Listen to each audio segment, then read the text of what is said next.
नमस्कार दोस्तों, आप सब कैसे हैं? मुझे उम्मीद है कि आप सब बहुत अच्छे होंगे और खूब मन लगा के पढ़ाई कर रहे होंगे।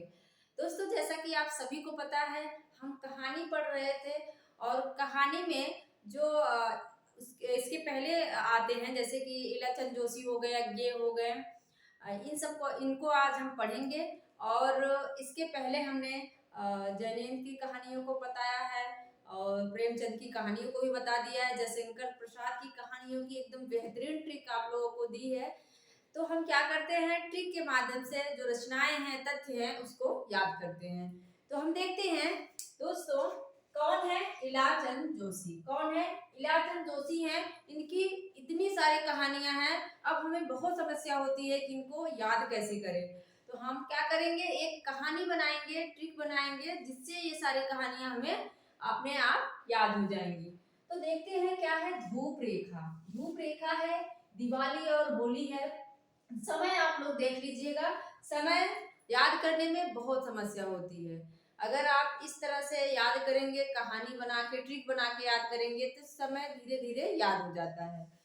तो है दिवाली और होली। रोमांटिक छाया 43 की है, आहुति 45, खंडहर की आत्माएं। एक कहानी हमने बताया था जयशंकर प्रसाद की है, खंडहर की लिपि क्या है उनकी थी, खंडहर की क्या थी, खंडहर की लिपि थी। तो हमने बताया था ट्रिक में कि वो जाते हैं खंडहर में और लिपि लिखते हैं। किसकी है ये? प्रसाद की। इसलिए इस तरह से आप लोग याद कर लिया करिए। जैसे अगर उससे संबंधित कोई और रचना आपको दिख रही है तो वहां आप पेन से लिख लिया करिए। इस तरह से आपका कॉन्सेप्ट जो है वो क्लियर रहेगा। इनकी क्या है? खंडहर की आत्माएं हैं, डायरी के नीरस पृष्ठ हैं, कटीले फूल लजीले कांटे। अब इसको याद कैसे करें? जो हमने ट्रिक बनाया था वो क्या ट्रिक थी कि इलाचंद जोशी, जो इलाचंद जोशी हैं, वो गुस्से में आके, जोश में आके क्या करते हैं? धूप रेखा। मतलब होता है कि हमें अगर घर पे डांट पड़ जाए तो हम ये नहीं देखते हैं कि बारिश हो रही है कि धूप है, क्या है, घर से निकल जाते हैं, कहते हैं हम जा रहे हैं, भले ही कुछ देर बाद लौट आए, लेकिन हमें उसमें इतना गुस्सा आता है, जोश में इतना आ जाते हैं कि हम उसी समय निकल जाते हैं। तो क्या करते हैं? धूप रेखा, धूप में ही, धूप कितनी तेज धूप रहती, धूप की रेखा रहती है, लेकिन वो जोश में आके बाहर निकल जाते हैं। और क्या करते हैं? दिवाली और होली, वहीं बाहर जाके दिवाली होली मनाते हैं कि घर में नहीं आऊंगा, दिवाली होली वहीं मनाऊंगा। और दिवाली होली में क्या करते हैं? रोमांटिक छाया, रोमांस करते हैं, रोमांटिक छाया, वहां रोमांटिक छाया रहती है। इसके बाद वो जो उनके अंदर के संस्कार हैं उसको आहुति दे देते हैं, रोमांस करते हैं, आहुति दे देते हैं। और फिर जाते हैं खंडहर में, वहां कौन मिलता है? आत्माएं। खंडहर में जाते हैं आहुति देकर, रोमांस करने कहाँ जा रहे हैं? खंडहर में जा रहे हैं। और वहां पे खंडहर की आत्माएं, वहां पे भूत मिल गया, खंडहर की आत्माएं मिल गई।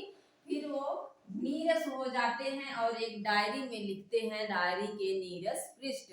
जब वहां उनको अपने हिसाब से चीजें नहीं मिलेगी तो क्या हो जाएगा? वो नीरस हो जाएगा, व्यक्ति नीरस हो जाते हैं। तो लिखते हैं डायरी के नीरस पृष्ठ और कटीले फूल लजीले कांटे। उनकी जिंदगी कैसी हो जाती है? कटीले फूल की तरह हो जाती है। और बाद में उनको लज्जा भी आती है, हमने घर क्यों छोड़ा, जोश में आके। जोश में आके वो धूप में ही घर से निकल जाते हैं, बाहर ही जाके होली और दिवाली मनाते हैं, रोमांस करते हैं, रोमांटिक छाया, संस्कारों की आहुति दे देते हैं। और खंडहर में जाके उनको आत्माएं मिलती हैं, खंडहर की आत्माएं। फिर वो नीरस होकर डायरी के नीरस पृष्ठ लिखते हैं, उसमें अपनी जिंदगी के जो कटीले फूल हैं और लजीले कांटे, वही उसमें लिखते हैं। इसके बाद हम देखेंगे अज्ञेय।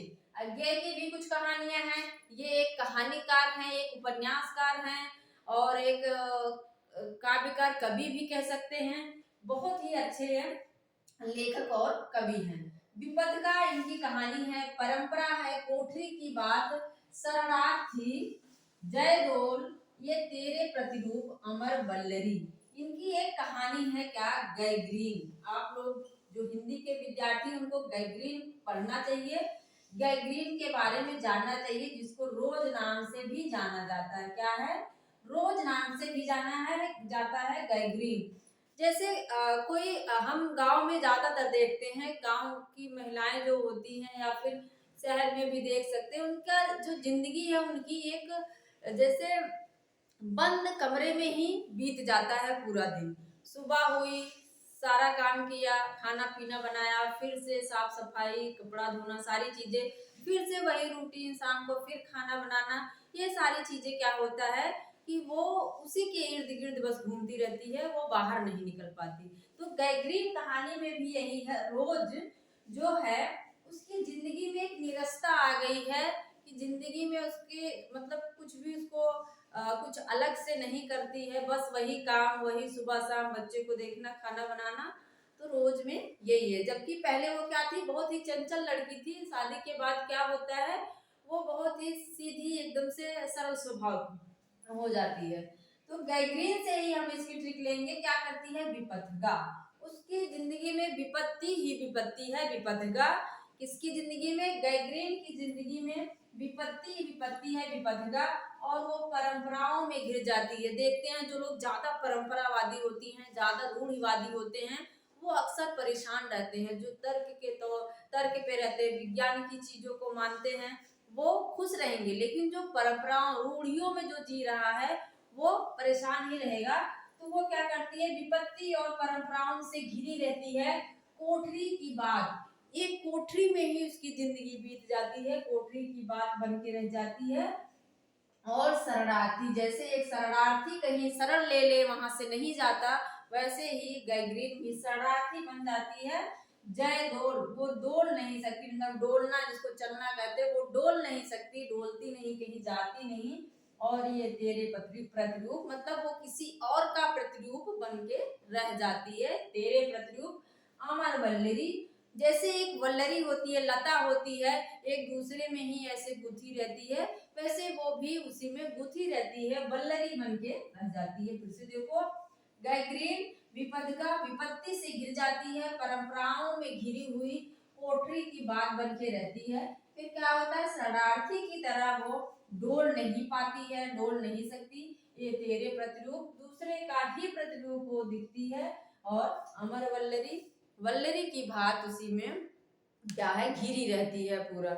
इस तरह से हम दोनों जो लेखक हैं उनकी रचनाओं, उनकी कहानियों को याद कर लिए। मिलते हैं अगले वीडियो में। और हाँ दोस्तों, अगर आप मेरे चैनल पर नए हैं, प्लीज चैनल को सब्सक्राइब, लाइक, शेयर जरूर कर दीजिएगा। और मुझे समय नहीं मिलता दोस्तों, मैं पूरी कोशिश करती हूँ कि आप लोगों को जरूर से जरूर मैं रचनाओं को और चीजों को याद करवाऊं। तो मिलते हैं अगले वीडियो में। Thank you. पढ़ते रहिए, मस्त रहिए।